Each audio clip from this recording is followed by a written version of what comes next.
Whether or not it seems like a lie, you say it tastes good when you hear it online. You know it feels good when you know it's a lie. You say it tastes good when you live on the line that feels great now. That night is falling. You say it tastes good when you live on the line that feels great now. That night is falling. You say it tastes good when you live on the line that feels great now. That night is falling. You say it tastes good when you live on the line that feels great now. That night is falling, falling, falling, falling, falling, falling.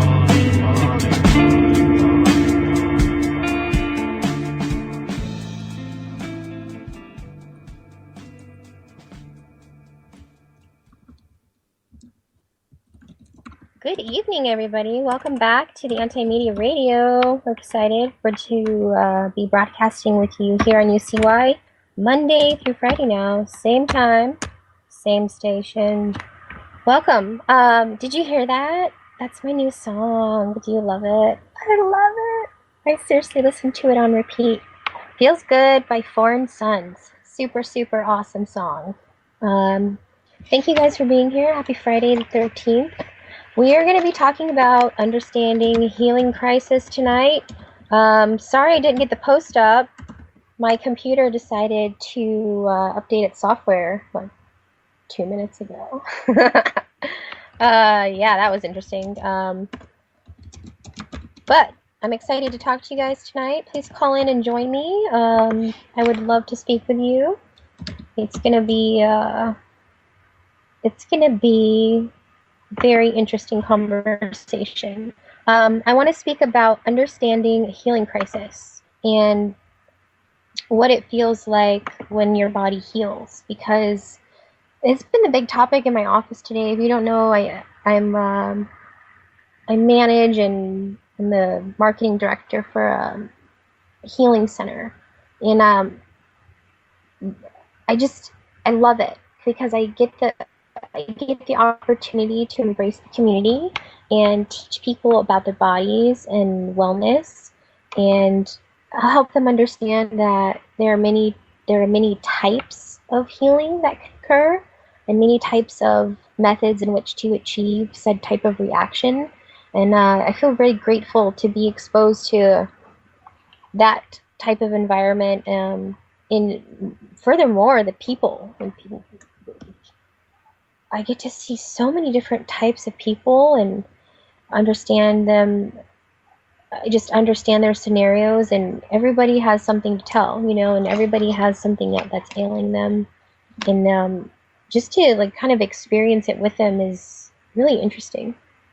So this week I want to share with you some obviously like really amazing things that happened, as well as share with you some words from a lady named Deborah Beer. That's a cool name. She wrote a book called Understanding Healing Crisis. Sometimes feeling worse means you're doing better. I know how ridiculous that sounds, but hey, do we not live in like opposite land? Everything's backwards, so of course that makes sense. Let's see here. So sometimes feeling worse means you're getting better. Here's a little story for you. Ben thinks that what he had this morning was a hangover. He had symptoms of nausea, vomiting, headache, and feeling of disorientation, which all passes by dinner time, okay? He felt fine yesterday, both before and after his acupuncture treatment. How could I have had a hangover? I only had 1 beer last night. Okay, there's one scenario. Here's another. During her second appointment with a new chiropractor, Ellen receives a cervical adjustment, that's cervical meaning neck, and immediately experiences a reoccurrence of an old whiplash injury. The pain and stiffness pass by the next day, leaving her feeling much better than before the treatment. Nonetheless, she is angry. I am lucky I'm able to recover so quickly from what that quack did to me. You notice the language she uses there.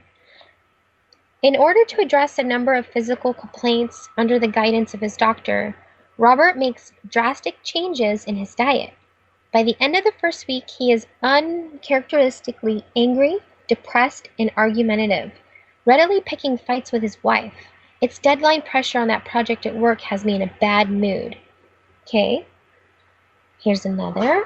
On first examination, the symptoms of these three people are experiencing may seem to have varied origins.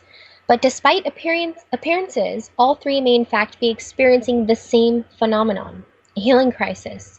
A healing crisis is a wide range of acute symptoms which may occur during the course of healing. I've not only experienced this physically in my own creature, my own being, but hundreds and hundreds of my patients have also experienced this. And it's something that's well known uh, in this type of healing community. So, that's why I'm sharing with you. It's something you may not be aware of that is completely valid and something that I think needs to be spoken of because healing hurts. And I think in our culture, in our society, we're taught this quick fix, instantaneous, I'm going to take a drug. And you realize that your body is calling out to you saying, hey, something's wrong with me. Whenever it hurts, it's an indication that you need to give it attention. But when you take this little pill, you're not giving it attention. You're doing the opposite. You're instead disconnecting the neurotransmission that indicates that pain. You're putting a band-aid on it. Instead, we should figure out what is causing that pain. Why do I have this pain? And we need to be more preventative in our healthcare, starting from birth. We need to make sure that people are given everything they need to sustain their being so that they don't get diseases. And don't get me wrong, I understand that some people are genetically what is the word? It's determined genetically whether or not their health is optimal or not. And that's not the case everywhere. I mean, I'm not trying to exclude those people, but even then, if you're born with a weaker immune system, why not give yourself the best chance possible at being said optimal creature, right? That's where I'm going. Okay, so continuing here with the words of this, let me get back up here. Deborah Beer, cool name, Deborah Beer. Okay, so symptoms can include any form of previously experienced illness or traumas, cold or flu-like symptoms, or emotional upset. It is a characteristic that when these symptoms have passed, okay, it's like something's moved through you, you've heard me say that before, the patient feels better than before the crisis. Some practitioners also refer to healing crises, that's funny, crises, as retracing. You've heard me say that before, or aggravation. So this is very important. I want to get back to the types of symptoms and kind of explore them a little further. So this one's interesting. Previously experienced illness or trauma. Okay, so say something really traumatic happened to you, like you saw your sibling fall off a horse and like get hurt really bad. Okay, and you had this terrible reaction and this fear and all these feelings, and you didn't know how to understand it, and nobody ever explained it to you, and you didn't know anything about it, right? This is a hypothetical scenario, but say this happened, like how would that affect your being? Maybe it causes a lot of tension and like anxiety, okay? But you just go through your childhood and you grow up and then you become an adult. And then one day you go see an acupuncturist and you're laying there in the chair and you're totally zenning out, feeling all these little chi energy balls flow through you, or however it is that you experience it. It's different for everyone. Sometimes you tingle, but in this one occurrence, you're there close with your eyes, and you have this pain in your shoulders, right? And then your mind, you see that accident, and you remember how it felt. You have this moment where you retrace, or you in a sense, you're processing that experience. Like, I feel like the world isn't happening to us. Like, I feel like we should be letting the world and all of our experiences move through us. You know what I mean? Like, when you meet somebody, don't be judging, don't be critical, be open and aware of how how they can affect you or not affect you. Because in any moment you could evolve based on your observations and how you apply it to yourself. So if you have that mentality all the time of, this is school, what am I going to learn right now? Yes, I said now. And how can I make it a tribute to me? Meaning, how can I make myself more awesome in this moment? Even if it's a negative experience, you want to kind of have that objective perspective while experiencing your life. And that's what I try to convey in my mind, and that's part of my self-talk. And it's really helpful because then essentially things do move through you, and it's it's easier to it's easier to just be, in a sense. Um, so what's happening to this hypothetical person and having this acupuncture treatment is that they're letting that moment move through them. And I feel like when we have experiences and we don't let things move through us, it literally gets stuck in our body. Like imagine we're all vibrating energy sources, okay? And imagine we all put off a frequency, okay? Like a radio.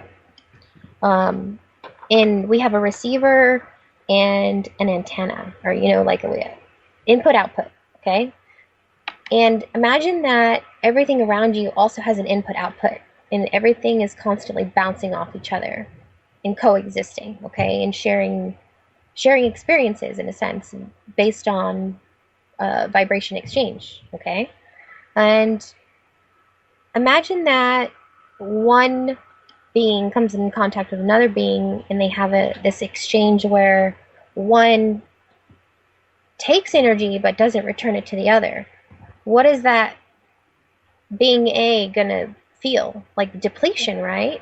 But what if being A has no awareness that this exchange happened, and they just they went on with their day? This is a thing that can occur. Like, have you ever felt drained by somebody? Or have you ever felt like electrified by somebody?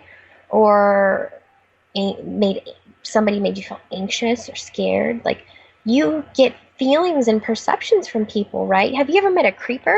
You've met a creeper. Whenever you see a creeper, you're like, oh man, that person's a creeper. Like, you freaking know. You know in the core of your soul, like, I cannot hang out with this person. They're going to hurt me. And you start going through your mind in the scenarios of how they could do it, and you're like, yeah, I'm out of here.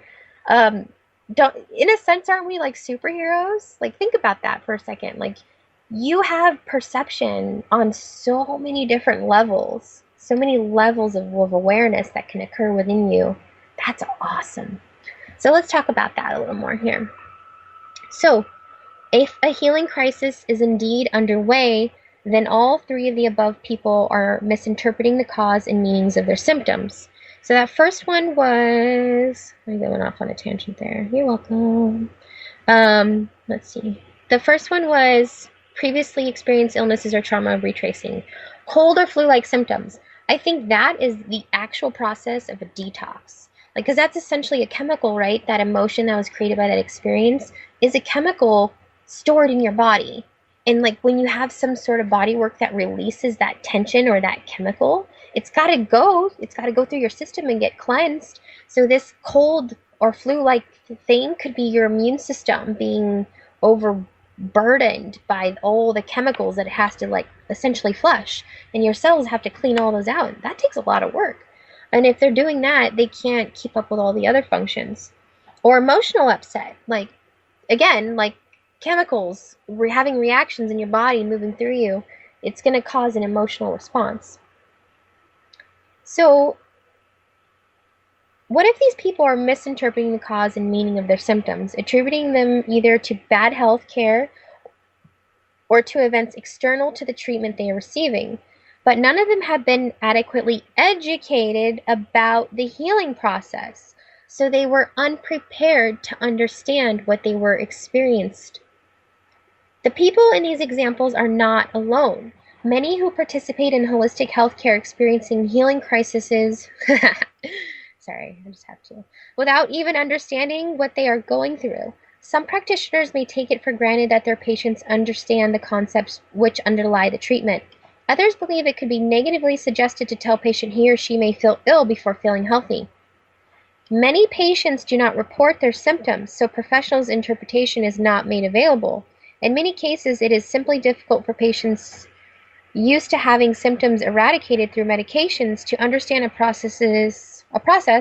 adding SSS's to everything, that address underlying causes and that may make them feel worse in the process. So that's a lot of words to say. We're miseducating people about the manner in which their body operates. Also, that's another really long way to say that we have a sick-based healthcare system. So we're not preventative, and we're not taught to be in our bodies, and we're not taught what it feels like to actually heal. What a freaking shame. Backwards land, backwards land. We can call it like whimsical land. That sounds a little more fun, a little more exciting. Let's see here. And also, a lot of doctors and patients don't have this open communication. Like, how do you feel when you go to the doctor? Do you feel rushed? Do you feel like there's a thorough examination? Do you feel like you're listened to? Do you feel that? Like, I want to hear your experiences, like, with your doctor. If you're having a healing crisis, if you've never had a healing crisis, if you think I'm silly, I want to hear from you. Let's see. Most patients' experience with conventional medicine does not prepare them to understand a healing crisis. The focus of conventional medicine, first and foremost, is to cure disease and to relieve discomfort. I went to medical school for over a year, and all I learned about was drugs and disease. And I went there with the intention of being a holistic practitioner, specifically to understand the opposing aspect of the field I was hoping to enter, like, with my whole heart. So in my mind, the only way I could do it, like the only way I could refute it entirely, was to be it. So I infiltrated like a boss. And the whole time it was miserable, and I wish I wouldn't have gone to that extreme, because it's like I'm still paying for that. But but at least I can say, like, hey, I know for sure. But anyways, here. Worthy goals, okay, if you're hoping to relieve discomfort and cure disease, but in the effort to relieve symptoms, deep roots of the patient's problems are overlooked, okay? The healing crisis sends the patient into a greater health by way of experiencing this set of symptoms, and therefore, by definition, opposes the conventional medical context. Indeed, as a phenomenon, the healing crisis is not a topic included in standard medical text or elsewhere in the education of most doctors. Physicians who operate with an understanding and knowledge of healing crisis in their practice do so all as a result of their education in other realms, such as herbal and Chinese medicine. In order to understand what a healing crisis is and why they occur, it is important to have some understanding of the process of disease from the holistic point of view. If there is one word that can be used to describe the disease process, it is that it is gradual, says Vivian Varese, a medical doctor, a general practitioner focusing on preventative care in Cambridge and Acton, Massachusetts. You do not simply wake up one morning with cancer. For example, it is a process occurring over time, which states of progressively ill health proceeding. Many acupuncturists, chiropractors, homeopaths, and other holistic health practitioners believe that disease emerges as a result of imbalance or trauma. The direction a disease follows occurs from the outside in and from the bottom to the top of the individual, a phenomenon often referred to as the law of cure. In this mode, the mental and emotional planes of a being are respectively deeper than the physical plane. Disease progresses through each plane in degrees, moving from less serious physical complaints to more serious ones, and then inward to deeper levels. For example, a disease may first manifest as a skin problem, which eventually seems to clear up over time. Later, the disease may progress inward and to become asthma. Perhaps the asthma retreats, but depression may develop later on, growing more and more severe over time. The skin ailment may have begun low on the body and the legs, for instance, and then to move upward to the trunk. This movement too describes the out to inward motion into and that the limbs are more peripheral than the trunk of the body. They're outwards more. Many holistic practitioners maintain that minor ailments are often dive deeper into the individual through the use of drug therapy, which acts to suppress symptoms and weakens the body's defense mechanisms. So, for instance, the cortisone ointment used for a skin problem may clear up the symptoms, but later a deeper problem may occur, such as asthma. In turn, bronchulators may control the asthma, but set on the stage of depression. The aching body, headaches, nausea, irritability, fatigue, and other flu-like symptoms often reported during the healing crisis are primarily effects of detoxification. Remember we talked about that earlier? Yeah. The human body has a great capacity to store away toxins. You're like a sponge, like a very, very dense one. It's amazing. So many layers. Let's see here. The healing process takes these substances out of the storage and into circulation with the elimination as its end goal. It's on their way to being eliminated that these toxins cause the dramatic symptoms so often seen. I could not agree more. It's like I wrote this book, man. Sorry, I got thirsty. Okay. Acton, Massachusetts, okay. Acupuncturist Agatha Nagy draws the following comparison. If you want to dredge a lake to make it clear and deep, you have to remove layers of sediment. During this procedure, the bottom of the lake is stirred up, and the water inevitably becomes cloudier than when you began. Do you understand? Increasing an individual's health reverses the disease process. Healing occurs from top to bottom and from the inside out. This is why many patients experience reoccurrence of old ailments, some of which may not have been evident since childhood. In explaining this, Maurice likens this course of a disease to a filmed recording of an individual's health. When healing occurs, the film is reversed. And like viewing the movie backwards, the patient moves through the previous states of health. It is during this process that old symptoms crop up, occurring in the reverse order of their original appearance. For example, on the road to better health, the patient with a skin problem may experience some depression. They keep saying this, blah, blah, blah. This type of retracing can occur on all levels of being. For example, an emotional distress that is being worked out might express itself on the physical level. Have you ever felt that? Of course you have. Like, say your heart's broken. How do you feel? Like, weak, tired, exhausted, overwhelmed, anxious, like heavy, right? You feel like your heart's beating slower. Literally, you feel it. So why wouldn't all the other emotions you have an effect on you if you're constantly having emotions all day, even if they're profoundly happy or sad or somewhere in the middle? Have you ever pondered that? So Nagy, the acupuncturist, often sees this happening in a metaphoric way. A person may have a history of being very rigid in their way of thinking, a kind of mental constipation, and during the course of treatment, they may experience a period of intestinal constipation as the disease moves from the inside, the psyche, to the outside of the body. That I've seen this experienced. I felt this experience. Like, I'll give you an example. 2009, 2010, I had an emergency gallbladder removal. And then my body literally stopped functioning. Like, I could not digest. I couldn't drink water. I couldn't eat food. My body was like, nope. And I had a mental block. I really did. I had a brain fog.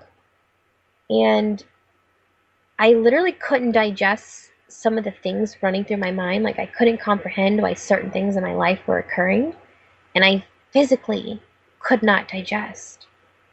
Isn't that profound? And how come I'm not the only one that feels these things? Like if you're aware, you realize that there's so many beautiful things happening through you all the time. So I'll continue here. Though there are variations, the onset of a symptom during a healing crisis is typically rapid. The worst of the symptoms last as little as a few hours or as long as 3 to 4 days. Though longer crises have been known to occur. A common pattern which can be observed during long-term treatment is for the patient to reach a plateau, followed by a healing crisis, again building to a plateau, and so on. It takes experience to be able to tell the difference between a healing crisis and a new disease making its first appearance. Cress Williams, a doctor of chiropractic practicing in eastern Massachusetts, looks to see if a patient has made any recent positive lifestyle changes.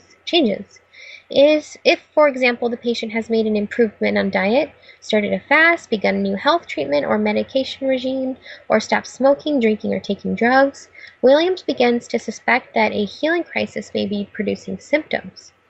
Williams says that it is important for the patient to check in with the practitioner and let him or her know what symptoms have appeared.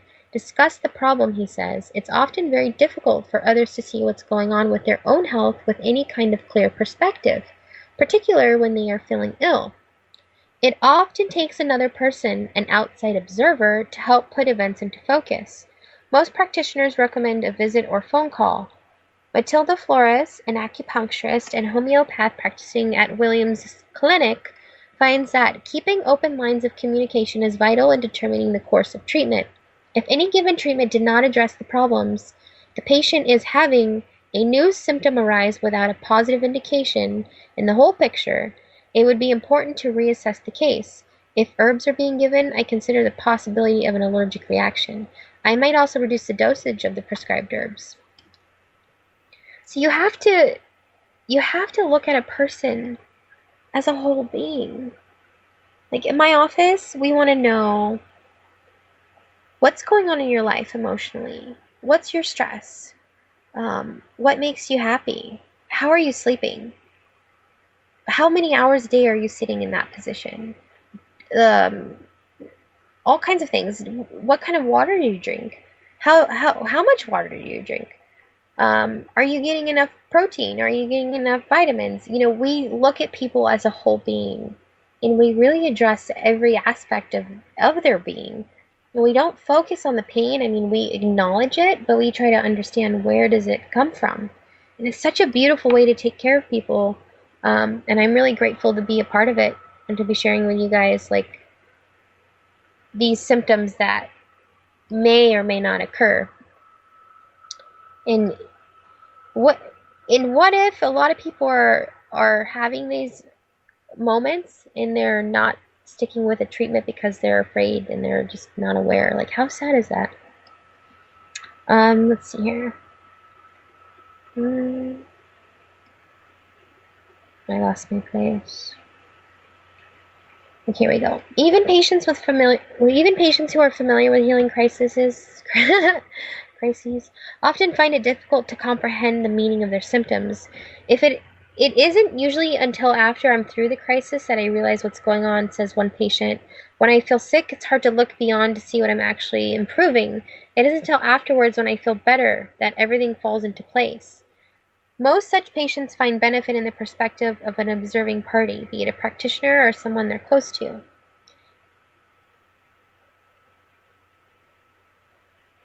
Let's see. If you are experiencing a healing crisis, there are a number of things you can do for yourself. The goal is to help the body undergo the crisis without an increase in suffering, but also without interfering with the healing that is taking place. Medication which suppresses symptoms can compromise the healing process and is therefore discouraged. However, in cases of suffering, such as during cancer treatment, some types of drugs may be necessary, according to this doctor. Varese, who was one of the doctors we mentioned earlier, I forget which one she was, I think she's the acupuncturist, feels that to invoke a healing crisis is beneficial, but to continue to administer that treatment may not be wise. Other practitioners agree with her and recommend treatments after the crisis that is not intended to intensify the symptoms. Some prescribe herbs to support the process and reduce the symptoms, helping to put the patient into a more restful state. Sometimes additional treatment may be needed to help the crisis pass as quickly as possible. At a later time, treatment may be again indicated to move toward deeper healing and perhaps further moments of healing. Holistic practitioners note that the body is under much stress during a healing crisis and sufficient rest is vital. By the same token, the diet should not add additional pressures to an already beleaguered body. Foods heavy in protein and fat put high demands on the body for their digestion and absorption and should be therefore avoided. Meals should be kept simple, light, and easy, and nutritious. Plenty of pure water, whole grains, and fresh fruit and vegetables are recommended. Avoid foods containing preservatives, dyes, caffeine, and sugar. And make sure that meats are taken quietly in a relaxed. Make sure that meals are eaten quietly in a relaxed state. Many patients and practitioners experience exercise as helpful as Williams especially recommends exercise if the crisis is occurring on an emotional level. He finds that the physical stress of exercise can help move the crisis from the emotional to the physical plane, therefore advancing the level of healing. The skin is an important organ of elimination, and many toxins can leave the body more readily if the skin is in proper condition. This is important. To clear the way during a healing crisis, Nagy recommends lightly brushing. Have you heard of this? Skin brushing? Have you ever seen those wooden they look like giant brushes that people have in their bathroom with the bristles on them, and a lot of people use them in their shower wet, but it's actually most beneficial if you do it with your skin dry, like before the shower. And what's awesome is you brush in a certain way and you stimulate your skin and all the other aspects of your body, like your lymph system, and it's a really good way to open up the pores and shed like old skin. So brushing the entire surface of the skin with a natural bristle brush, and you stroke from the ends of the limbs inward towards the abdomen, repeating daily until the crisis passes. This procedure can help stimulate lymph and blood flow. To further aid in elimination through the skin, other practitioners suggest soaking in a warm bath with Epsom salts. Awesome. I love to make a super hot bath, put salt in it, some essential oil, freaking lights off, bloop, pop in that thing, blast off into space. Not even talking about drugs, people. I'm talking about being drugs. I'm just relaxing. It's so beautiful. I'm going to do that when we're done here. You should do it too. Let's see here. Reducing environmental stresses can also help a healing crisis pass more quickly. For some people, this may call for a good look at their daily stress level. A healing crisis can act like a catalyst, mobilizing patients to make positive changes in their lives, says Williams. Self-awareness increases. They see how their diet, smoking habits, and other lifestyle elements have contributed to their lifestyles. I'm sorry, that's a typo in this publication here. The same line 2 times. Oh man, that's funny. And other lifestyle elements have contributed to their health over the years, and they're ready to make changes. In fact, attitude may be one of the most important deciding factors in the way in which an individual weathers a healing crisis. A healing crisis can be seen as a very positive event, says Nagy. It means that the treatment plan is on target and that the patient has started on the road to better health. But it can be discouraging for the patient if they feel they'll never get better. It is part of human nature that when life is good, people are often braced for the good times to come to an end. But when things are bad, it seems that the pain will go on forever. This is never more true than when someone feels ill. Working in the health field for 5.2 years, I would have to agree that I used to manage restaurants for a long time, and I thought I thought hungry people were like the most interesting people because they're so rare. But people healing are so profoundly beautiful. Just seeing people move through these stages and become self-aware and oh gosh, I gotta tell you a cool story. What year was that? Let me think. It was 2011. This was 2011. After my body stopped working, I had a healing crisis, right? I decided I'm going to start exercising. I'm going to start eating better. I'm not going to do this. I was smoking a lot. I'm not going to smoke cigarettes. I'm not going to do a lot of things. And I realized like I could be in charge of my body and I wanted to. So I lost 50 pounds and I did it naturally without eating any sugar. I cut out carbs. I cut out gluten and I started moving. I just started moving and eating less crap. And I swear weight fell off me like clothes on a hot day. It was unfreaking real how much my body just wanted to lose it. And once I decided in my heart that I was carrying on my body, that 50 pounds was like an armor suit for me. It like was my safety net, my protection. You know, essentially I was guarding my body, right? And I decided through my healing reaction or moment, and after I digested that thing in my mind that was clouding me, my body started working again. And I started building muscle. And then I had abs. And I was like, what? What are these? And it felt good to be in the body. And then you realize you want to love it and appreciate it more and more. And every day you try to detox this or get rid of that. And I'm not perfect. Don't get me wrong. I love some tequila. I love sugar. Sugar is like a drug. Like I compensate with honey though. But there are things that do hinder your ability. And just being aware of it is half of the battle. So let's see here. Let's continue with our little story. So for a homeopath like Matilde, her last name is Flores, aggravation is an expected part of treatment. With homeopathy, the aggravation can be longer than with other types of treatment, but despite symptoms, if the remedy is correct, there should be more areas of improvement than of worsening. When a patient reports an aggravation, it is part of my work to help them shift the focus to how bad they feel to how much they have improved in other areas. I spend a lot of time talking to my patients about the healing process, says Faris, since the healing crisis phenomenon is not a regular part of the prospective goals of conventional medicine. Medicine usually equates an increase in health with reduced symptoms.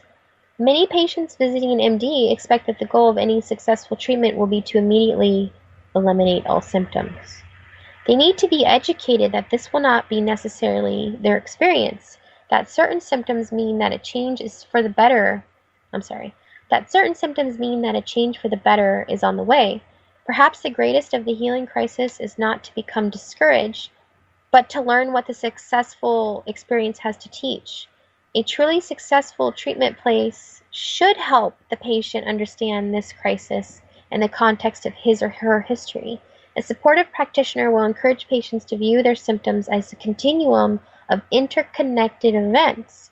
With this perspective, they can learn how their health and well-being has evolved over the course of their lifetime. How beautiful is that? And that leads me to my next idea / call of action. So we're not building a perpetual preventative healthcare system. We're not properly educating people on the process in which healing actually occurs. And part of the problem is, how funny is this, guys? That we all have these bodies and we all live inside them and we have no freaking idea what to do. Seriously, how much do you know about football or World of Warcraft or nail polish or somebody's ass whose name I don't even know, who could be famous? You know, I don't know the name of celebrities. I hear them every once in a while, but you know, like who do you give your attention to? Who and what? Think about it. Make a list in your head of all the things you love to do. Are you on that list? Do you ever go, oh man, what's going on with my left toe? Okay, and how's my skin? Okay, and oh, I should really pay attention to this. Like I got a rash right here. What's my body trying to say? Or oh, my shoulders are tight. I wonder what kind of stress I'm carrying in there. I should try to get this out so it's not a compounding problem. Because what occurs is muscles get so tight that they can literally pull your bones out of place. How creepy is that? And then when that bone gets out of place, that bone puts pressure on a nerve, and that nerve creates inflammation. I'm sorry, that pressure creates inflammation, and that inflammation results in pain. And then you have this pain, and you're like, oh, I have this pain in my neck. Why do I have this pain in my neck? And you ignore it, and you ignore it, and you ignore it. And then that muscle that's connected to it gets super tight. And then one day you can't like turn your head all the way, and your arm is like creeping up, and you're like, what's going on? It's been like 4 months, and then one day your buddy comes up to you, and they're like, whoa, dude, like your trap's really tight. I'm like, what? Your trap's really tight, bro. Like, what's going on? And you go, my trap? What do you mean? Like Akbar? Like, no, bro, like your shoulder. Like, you've got like a really tight trapezius. Oh, okay. And somebody gives you the attention. Somebody calls the attention to you for you because you obviously haven't been listening to your body going, what the this hurts, like your body's changing, your body's getting tense, your body's displaying this thing. Over time it just gets worse. And only then, why is it then that we go, huh, you're right, I should do something about this? Why is that conventional? Why are we not inside of our bodies? Think about that. Like, why do we ignore ourselves? Everybody does it on a personal level. You know why I know everybody does it? Because it's represented on a global level, especially in the manner in which we produce food. You see where I'm going? Like all of these things I talk about is everything's kinetic, not only internally but externally. And all of the things that we've internalized are being externalized. Does that make sense? Whatever is in you, it is outside of you as well. So because we do not understand ourselves in the manner in which we function entirely, we do not understand how to sustain ourselves on this planet entirely. Like, think of the way that we produce meat, for example. And I'm not dogging anyone for eating it or not eating it, okay? I'm just saying, think of the way we produce it. It's really not smart. 1 pound of meat costs like a ton of causes a ton of pollution.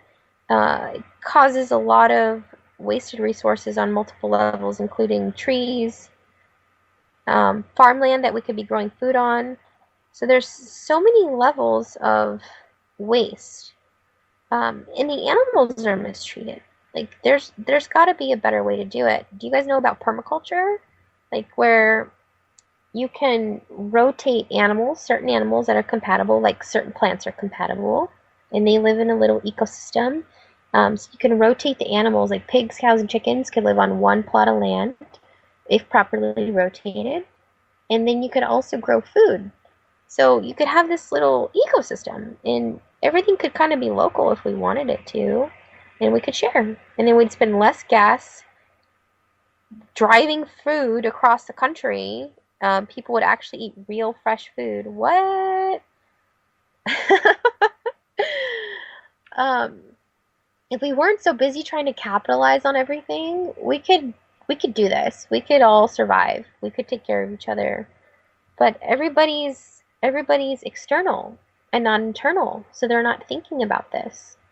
Because if you love yourself and if you understand the importance of being in your body and aware of your body and present in your body and connected to your body, because you're not just a body, you're so much more. It changes the way you experience everything. Today I was driving my son to school, and we had a conversation about the kids there. And he was telling me how they make fun of him, and you know, he's kind of traumatized every day in a sense because he's highly intelligent and he's ridiculously articulate. I don't know why, it's strange, but he reads at like a fifth grade reading level and he's only in first grade. And they have like a library in his classroom, right? And all the kids have reading time every day, and they're supposed to grab books from whatever section they're comfortable in. So the teacher encourages, like, hey, if you can read a 12th grade reading level, you do it. So they're given this freedom to choose books, and he chooses not to pick the ones that are relevant to him. Like, he purposely dumbs himself down to be assimilated, to feel assimilated. And we were talking about this today, and he was telling me, I tell these people not to make fun of me, and they don't listen, they just make fun of me more. What do I do? And I said, Cameron, those people making fun of you are essentially making fun of themselves, because we're all just other aspects of each other, and we reflect things onto each other.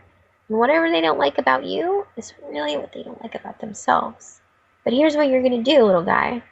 You are going to live with peace in your heart.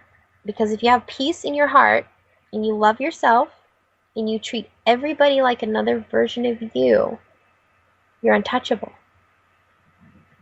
You're untouchable. And he thought about it for a moment. He's only 7. Bless him.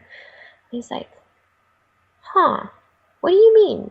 You mean like my sister's another me, and you're another me, and my friend Brandon's another me? I'm like, essentially, yeah. Essentially, yeah. You definitely are another me. Literally, quite literally. But it's just kind of a beautiful notion to give to such a little guy who's feeling all this pressure from people who, even as little kids, I mean, they're 7, and these kids are judging and imposing and belittling and traumatizing other kids. And why? Why are we teaching them those things?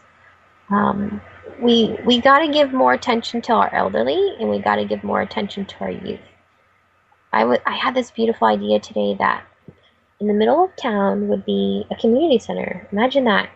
And at a certain age, all people in the community, when they reach a certain age, can go live there for free and be taken care of, right? They don't have to worry about housing cost or food.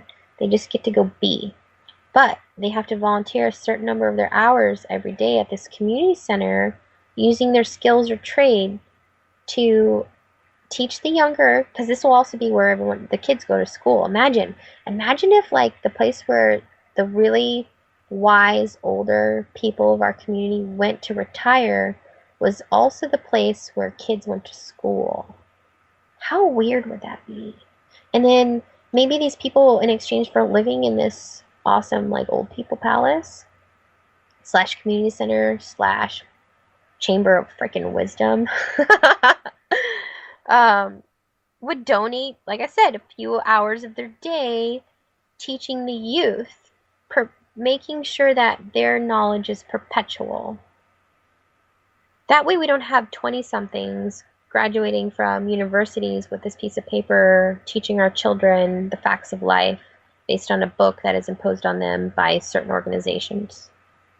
Why not have people who have lived an entire life with experience and moments of opportunity to evolve galore in life school spend a few hours a day in their particular field of expertise with future generations?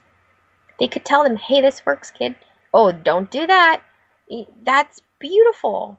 I mean, think about the kids who don't get enough attention because their parents are too busy. If they could go to a place like that and they could feel loved and a part of their community, because say your dad's a heart surgeon, he's on call all the time, and your mom's a whatever, and she's gone all the time too. There are kids who have that existence and they don't have families around. Those kids need to be loved Those kids need to be taken care of. OPK, man, other people's kids. There are so many other people's kids out there who could benefit from the love and attention of, say, the guy who has 5 cats and is got the biggest heart in the world, and he's so full of love and he's gentle, but he's never had confidence to talk to a woman, and see, he's like 50 now. And see, he's got all these amazing life skills. See, he could grow a garden out of a freaking sandbox. See, he knows every trail and mountain and lake in the entire city. Say that guy doesn't have kids. What is that guy going to do with all that wonderful knowledge? Take it with him to the grave? No, he should feel inspired to go and share it, to pour it into the minds of the future. Like, these are scenarios that occur, and that could be utilized, and everyone could benefit. So why don't we work like this? Like, why don't we have ant-like mentality or bee-like mentality? Like, think about ants. Ants are the teensiest little things. Do you know there are more ants in the world than anything else? Even bacteria, I'm pretty sure. Like, there are more ants than anything. Those little mofos are so efficient. They work together, like, to the max. We should be ants, guys. Like, we're doing it wrong. We talked about a lot of things tonight. What did we talk about? We talked about healing crisis, different types of healing crises, or retracing. Yes, I said crises again. Retracing, or unwinding is what we call it in my office. Unwinding, because you're all wound up, and we're going to unwind you. I'm going to tell you a funny story about something we unwound in a minute after I finish this little overview here. We talked about acupuncture, chiropractic, as different types of healing retracing scenarios. We had a massage scenario in there, which, there are many types of healing, and there are many types of body work, and healing can be provoked by any of them. We also talked about the importance of community, and gosh, I don't know, I had a few tangents. No creepers called tonight, that's weird. So I was at a barbecue a couple weeks ago, not trying to work, and I ended up meeting a lady who had a cat. She has a cat, and this cat apparently, like, showed up on her doorstep one day, which is weird because she said she lives in, like, a really remote area, so she's assuming, like, somebody, like, dropped this cat off. And the poor thing was, like, literally all twisted. Like, his little head was stuck in one side, and he could not turn right. So he could only see over his left shoulder. And his whole body was twisted, even down to the tip of his tail. He had a little crick in it. So they called him Twist. But Twist was always in pain, and he would literally, like, scream out in pain for several hours a day, every day. And he was kind of a problem for her. Like, he caused agony to their family, and they even considered getting rid of him. And she was telling me this, and I was like, it sounds like your cat has torticollis. And she's like, what's torticollis? And I told her, it's a condition where the neck is stuck one way, either by joint or muscle. And she took her cat to a chiropractor, and after one adjustment, her cat could turn his head, okay? For the first time in his life, he looked to the right. And then he gently walked back, without making a peep, he just walked into his little kitty carrier, and they went home. A week later, she took him back to the chiropractor, and he adjusted him one more time with an activator. Look that up if you don't know what it is. It's called an activator.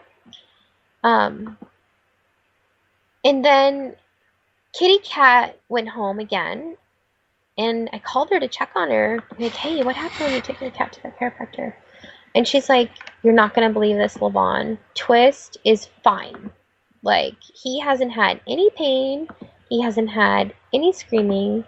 He's been like a normal, active, sweet cat.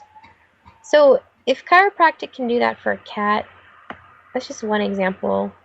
Another awesome healing story. Oh, what's my favorite one this week? Gosh, so many. Um, we have a guy coming in who plays football overseas, and he he had like an ankle injury and like a hand injury from a few years ago. We've been using our laser on it, and he's having some relief with that, which is really awesome to be able to help people with like really chronic pain and problems. I've told you guys about that, the LZR7. The thing's amazing. So technology out there is mind blowing. Like if you're not aware of the things that exist that don't require drugs or invasion, please educate yourself. It's called the LZR7, operates at 810 nanometers, which is a specific ray of light that penetrates mitochondria, it powers them. They're like the engine of your cells. It blows my mind. So we can provoke cellular healing, even on gray and white matter. But the FDA won't allow us to say that. We have to say we're treating pain and inflammation, which is what we do. So just being aware that you're not just a body, you're not just a spirit, you're not just a human, you're lots of things. You can allow your experiences to move through you or happen to you.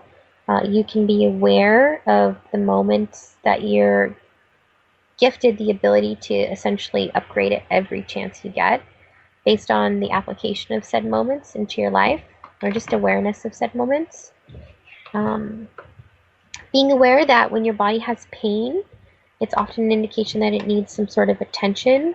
So, next time you have some sort of pain, like think about it. Ask yourself, where is this coming from? Like, did something stressful happen to me today? How am I feeling? Like, how was I sitting? How was I sleeping the other day? Did I have any workout? Did I stretch? Have I had enough water? How much food have I had today? Like, don't think, oh, I need to take a aspirin. Or like, just consider other methods. Because anytime you put something in your body, it has to be processed. Anytime. So you want to put things in that are going to charge you, right? Earlier we talked about energetic exchanges. So you want to input things and be around things that are going to build you up and make you more awesome. So I hope you guys have a spectacular weekend.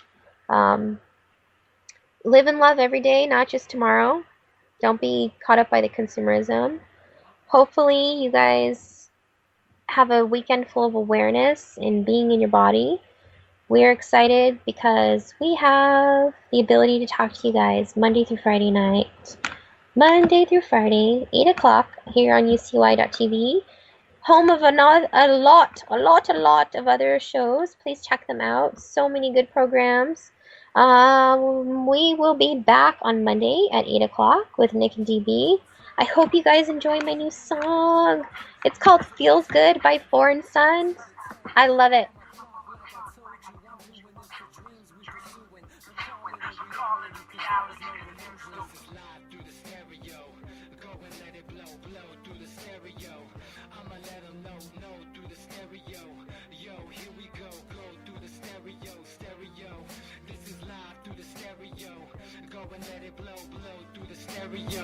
I'ma let them know through the stereo. Yo, here we go through the stereo.